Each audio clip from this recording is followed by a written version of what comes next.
As an aquanaut, that was just an awesome experience, definitely once in a lifetime, to be able to go spend 9 days about 60 feet below the surface in an underwater habitat. And we would do a full end-to-end mission scenario, simulating the moon or Mars. That's where we really got to put to the test, what is exploration of these planetary bodies going to look like?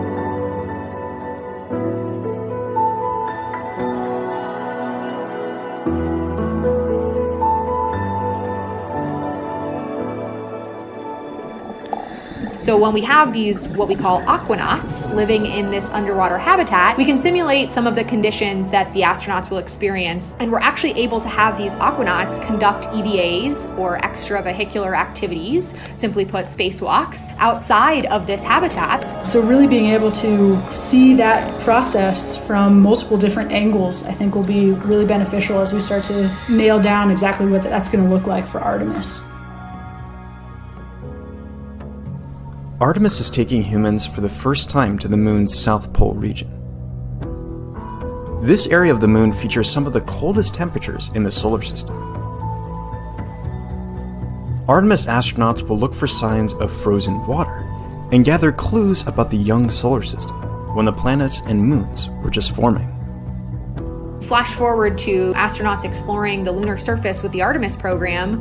They're going to be doing exploration. They're going to be visiting a site on the moon that no human being has ever visited before. And they're going to be taking pictures and describing rocks that they see, collecting samples, deploying instruments. And we want to, have them experience all of these things here on Earth, of course, before they fly to the moon. NASA has been training astronauts in geology and geoscience for decades.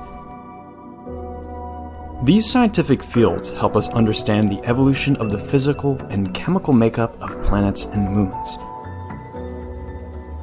From their deep interiors to their surfaces and atmospheres, Apollo astronauts had hundreds of hours of training in geology, or the equivalent of a master's degree, and Artemis astronauts will too.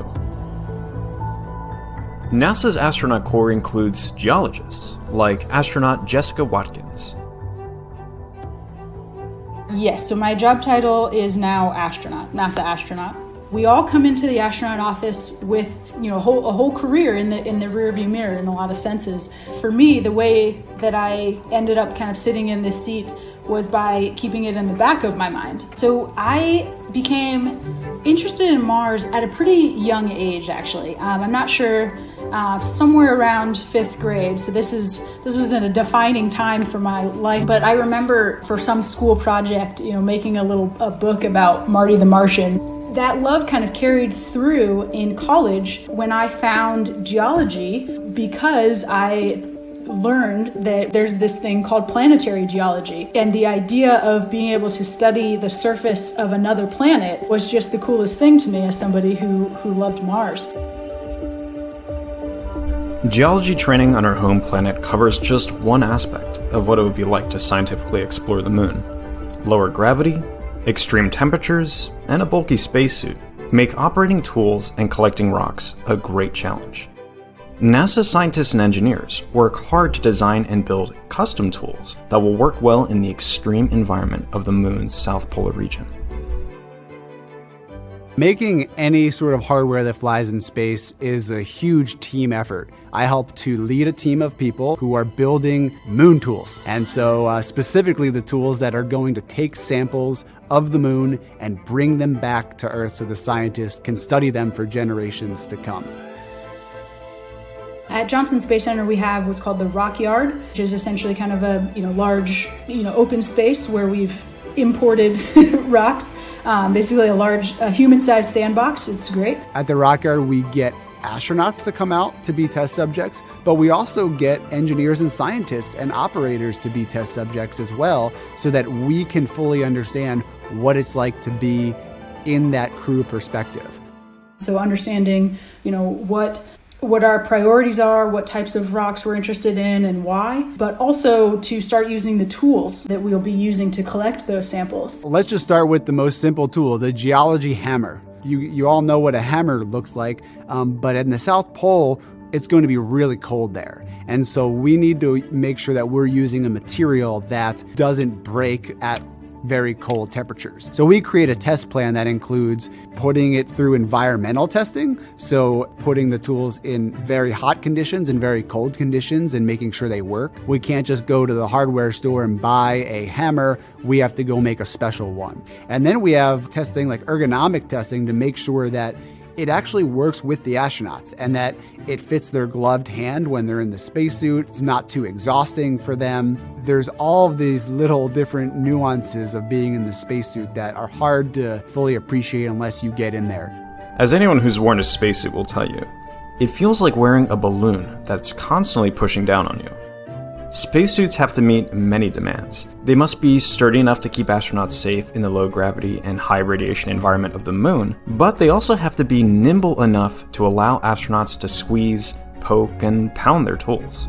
It's tough to describe, honestly. It's large, it's about 300 pounds, I think. You're kind of operating your own personal spacecraft in a lot of ways. The intent is for you to be able to manipulate your arms and legs in a way that you would on the ground. So we have a large pool here at the NBL, the Neutral Buoyancy Laboratory here on site. In the corner, we now have a moon area. So we've imported sand and rocks down there, and we've started to do runs trying to approximate 1/6 gravity. It's kind of a lot of moving pieces, but it's really fun. It's one of the coolest things we get to do.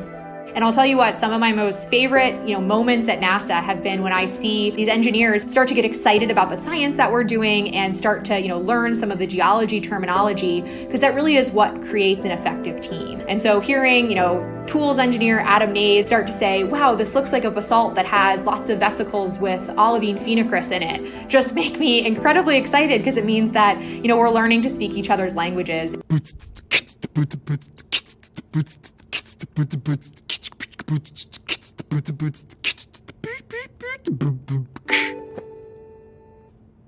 There you go.